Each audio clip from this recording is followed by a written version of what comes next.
Thanks for having me up here today. You both have been strong supporters of Donald Trump, even with his documented association with Jeffrey Epstein and repeated inconsistencies and how that relationship has been described. So my question is simple. How do you continue to defend support given the concerns raised by the Department of Justice failure to fully release all the related files, along with flight logs, Epstein's birthday materials, his shifting explanations for falling out, and other related documents? Okay, so the first question I would ask on this, because I'm very concerned with political corruption in both parties. It's mostly on the left, but it can exist on the right too. So my first question, which always comes up and that you've alluded to, is that the Department of Justice is covering up the Jeffrey Epstein files under Donald Trump. Now, I would point out that Jeffrey Epstein was prosecuted in the mid-2000s. And so there have been lots of files during the Bush administration, the Obama administration, and the Biden administration, in addition to the Trump administration. The only administration that has released any files relating to Jeffrey Epstein is the Trump administration, which is very important. Now, how many files have been released? Was it 3 or 4 or 5? The number thus far is 3.5 million files, which is the single largest declassification in the history of the United States, which is very important context here. Furthermore, one cannot merely declassify all investigations, all emails, all accusations made against someone, because people have the right to be assumed innocent until they're proven guilty. And so you would be committing a political crime, a legal crime, against anybody who is named in this. To your point, you say President Trump associated with Jeffrey Epstein, which is true. He did. The problem is that, like everybody in the United States associated with Jeffrey Epstein, like the whole faculties of the Ivy League universities, the top politicians of both parties, and those associations can be relatively minor or they can be more extensive. If you're Bill Clinton and you were flying around on the Lolita Express for years on end, that would be a much more extensive association than with President Trump. So then I would have to say, when we're talking about President Trump, who has been more transparent on the Jeffrey Epstein scandal than any other political figure in the United States, to the point of fault, I think, because I don't think that we should be declassifying all sorts of DOJ documents willy-nilly. It's an unpopular view, but it's a principled one, and I think it's correct. To the question of Donald Trump, what I would always ask is, what crime is being alleged here with regard to President Trump's the erstwhile association with Jeffrey Epstein? And I never really get a solid answer on that. So first of all, I'll address the Department of Justice's failure. I agree it's very difficult, but there was also numerous cases. The only information that was supposed to be redacted is names of the victim, and... But what about names of the accused, or the people who are not even accused, but insinuated of committing a crime without any charges and without any firm accusation? Law is not, if you're embarrassed by it, it's victims and then something. There's no law to keep it as transparent every email from everyone who's ever accused of a crime or not accused of a crime. That's the point. And what's been lost in this saga is the right of people to be presumed innocent until proven guilty. So at the very least, we need to allege a crime that someone has committed. And in the case of all of the hoopla, which is mostly coming from President Trump's consistent political enemies on the left, though there's a little bit on the right as well, my question remains, and I never get a good answer, is what crime is actually being alleged here? All the stuff that went on What's the stuff? What's the crime? Can I please speak? Sorry. Pedophilia, raping children, sex trafficking of women. What are you accusing Trump of doing? Trump has been associated, so I'm going to go into this. Trump has been on record lying about not being on Epstein's island, even though there's no evidence that President Trump was ever on the island. There are flight logs released by the Department of Justice that show Trump as a passenger on Epstein's jet at least 8 times. But no evidence that he was ever on the island. Okay, sorry. Let me keep going here. Yeah.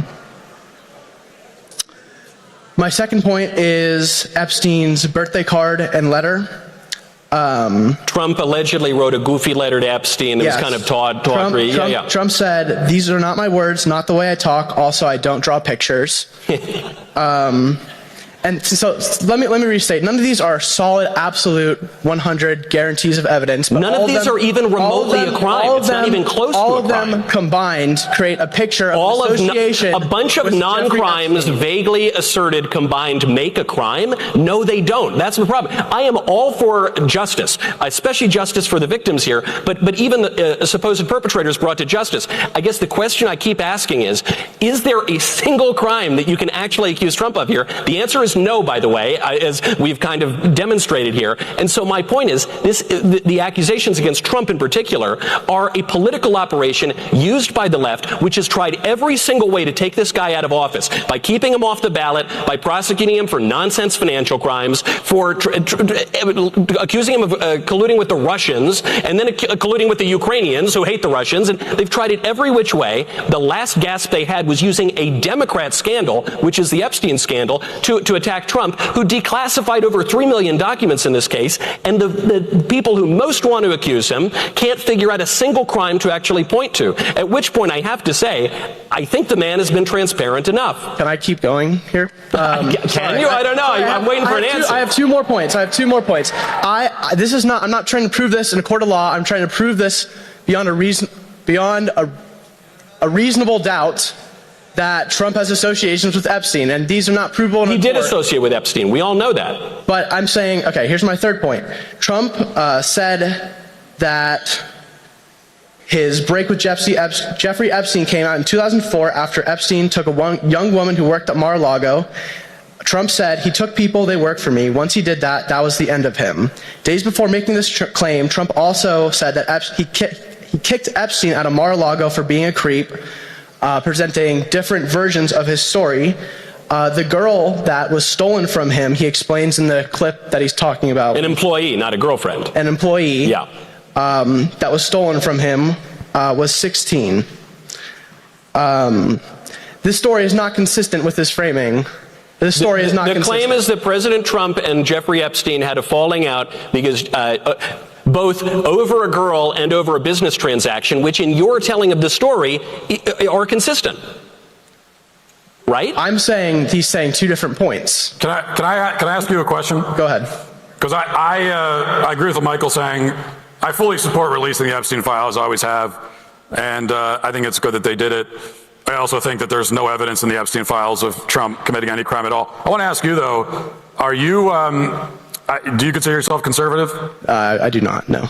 You do not? I do not consider myself conservative, no. You do? Sorry, I do not consider myself conservative. Okay, so are you liberal or just sort of in between? I guess I could be classified as liberal. I try to think for myself, but... Okay, yeah. Great. Well, and you should. So, in thinking for yourself, why do you think it is, because you're concerned about the Epstein files, why is it, it's weird, that this was not an issue, there was almost no push by anyone to release the Epstein files for the entire 4 years of the Biden administration? The Biden administration had the Epstein files for 4 years. We hardly ever heard about it. And certainly we didn't hear about it from a single Democrat in Congress. Not a single one. No one in the media, and really almost no Republicans.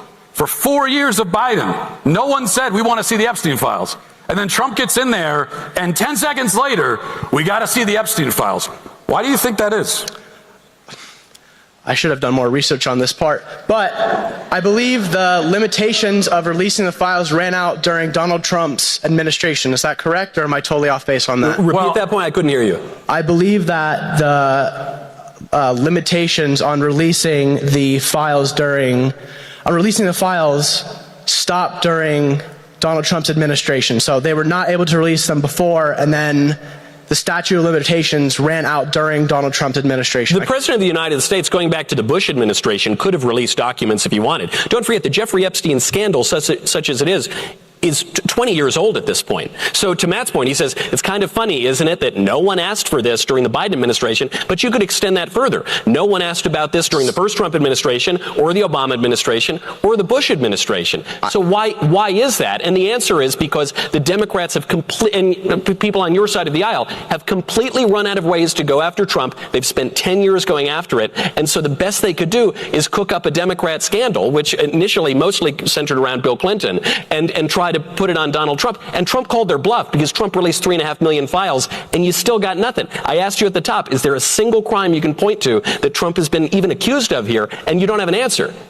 I think that's ridiculous. I don't need to accuse him of a specific crime when he is an association, deep personal friends, plenty of pictures online of him with Jeffrey Epstein. This is my last point here that I'll make. Thank you. And we'll get that last point soon. We'll get the accusation soon enough, someday. So we're doing about 25 minutes per question, so we should be here until about next Thursday.